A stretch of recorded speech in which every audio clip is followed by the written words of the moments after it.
remember I asked you, should Muslims, speak out, essentially, and if they don't, when an act of terror happens, like for example these two men that committed this crime in India against this tailor.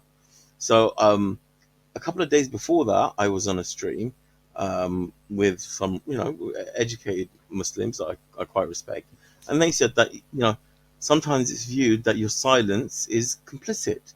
That if you don't speak up on every single thing as a Muslim, then your natural disposition is that you agree with it.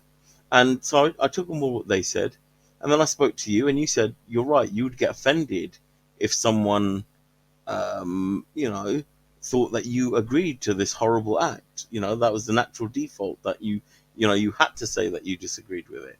And then I spoke to another ex-Muslim, a female, and I asked her the same sort of question. And so we kind of got into a heated argument, because she actually said then that, if you're not voicing your opinion, then deep down, secretly, you agree with something that's happened. So, I took on board what she said also, that, I am complicit. I mean, she actually got quite angry at me. The first thing I didn't say was, I condemn what's happened. And, that should have been the That's first. a very unfair accusation. That's a very unfair accusation. Just because the first words that didn't come out of someone's mouth, just because you're not. If a Muslim is not going out of their way to condemn every single attack that is happening, they must somehow deeply inside agree with it. That's like a very unfair accusation. Don't you think? Don't you feel like that's an unfair accusation? No, I did. I mean, I took on board what she said, so I don't want to. I mean, she got quite angry with me, and she put me backstage. But that's fine. I've got no I know. animosity. I just think that's an unfair accusation. Like, I'm pretty sure. Actually, wait. I might have already. I'm pretty sure there are like atheists that have committed like extreme amount of violence that I haven't That's that we what I covered, thought. that I I haven't thought, condemned. yeah, I thought. Well, hang on. When every atheist commits something, or every crime that's committed, and it doesn't happen to be a Muslim, then where are the voices from the atheists then? Wait, Essentially, wait, wait, wait, wait. I haven't. Oh, maybe we did, because we covered it in the news. Okay, but if we didn't cover it in the news, okay, there was an Iranian recently in Norway that committed a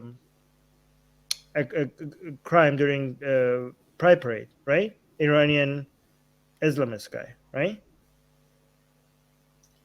yeah. Do you remember? Yeah, that was the news. Okay, so he killed people in the Pride. Okay, but honestly, if we didn't cover it in the news, I wouldn't have condemned it. Okay, as an Iran, like he was Iranian, I'm Iranian. Am I supposed to come and condemn it, or to just would I? Like, I don't understand. No, that's fine. Do you do? Also, and I like your take on this.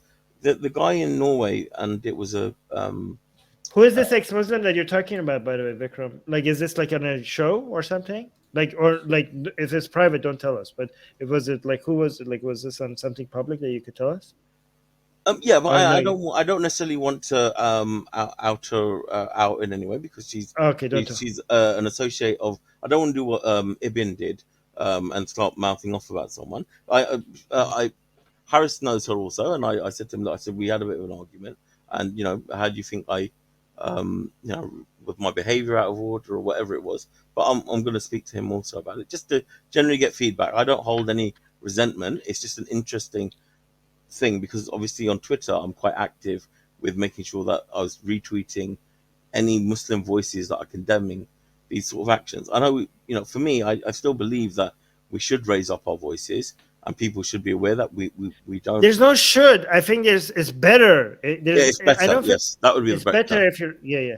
There's no should. Here's what I think. Okay, I think there's so much evil in the world. Okay, that there's enough for us to pick and choose. Okay, we cannot fight all the evil. Okay, there's more evil. There's enough evil for all of us to go around. Okay, so if you're like silent about some of them, nobody can come and tell you. If you're picking up enough fights against different evils in the world, nobody can come and like, hey, why didn't you pick up a fight against this evil or that evil? Like, hey, my hands are full. Like, what do you want me to do? I can't fight them all. I'm picking and choosing the ones that I'm passionate about, or the ones that I have experience with, or the ones that keeps me up at night. And you're the one who should choose. Like, other people can't choose for you. Like, I choose for you to fight this evil because you're associated with their brand. I'm like, no, screw you. I picked the fight that I want to fight. Okay. I mean, if somebody asks me, do you condemn them? I'm like, yeah, I do. Okay. But I'm not gonna by default just tell you just that I condemn them just because you're associating me with them. Like, because that comes across as if, like, if I didn't condemn them, then I must agree with them. I don't accept that charge. I don't accept that claim. You Yeah, know? true point also. No, it's good. I mean, I and again, to people in the chat, I don't want to mention it because it's not a thing that I got offended by. It's just a good different arguments, and in some ways, and having different thoughts about these situations. Um, If you'd like to send me your questions for me to answer during our Q&As, become a patron. If you would like to have a discussion with me live on air at the end of the Q&As, become a YouTube member. Link to both is in the description. Thank you for your support.